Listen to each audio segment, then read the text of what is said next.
வணக்கம். என் பெயர் ரசிதா. நான் சேட்டம் என்ற ஊராட்சி நிலைப்பள்ளியில் 7ஆம் வகுப்பு படிக்கிறேன். நான் சயின்டிஸ்ட் ஆக விரும்புகிறேன்.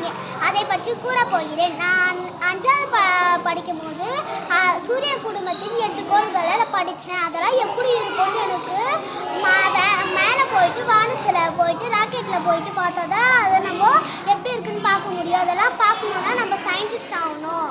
நான் செய்தியெல்லாம் நிறைய வாட்டி பார்த்துருக்குறேன். சுனிதா வில்லியம்ஸ் அவங்கெல்லாம் ராக்கெட்டில் போயிட்டு வந்துருக்குறாங்க. அதை பார்த்தோன்னே ரொம்ப இன்ட்ரெஸ்ட் வந்துச்சு எனக்கு. நான் அப்போ யூடியூப்லலாம் சயின்டிஸ்ட் ஆகணும், சயின்டிஸ்ட் விண்வெளி ராக்கெட்னு போட்டு பார்த்தாங்க. அதெல்லாம் ரொம்ப வந்துச்சு. நான் கருத்துக்கள் எல்லாம் அதில் இருந்து நான் தெரிஞ்சுக்கிட்டேன். நான் இப்போ சயின்டிஸ்ட் ஆகிட்டேன். இப்போ நம்ம மக்களை எல்லாம் இயற்கையோட வாழ வைக்கணும். நம்ம பூமியில் நிறைய கிருமிகள்லாம் இருக்குது. அதெல்லாம் அழிக்கிறதுக்கு நான் ஆராய்ச்சி பண்ணிக்கிட்டே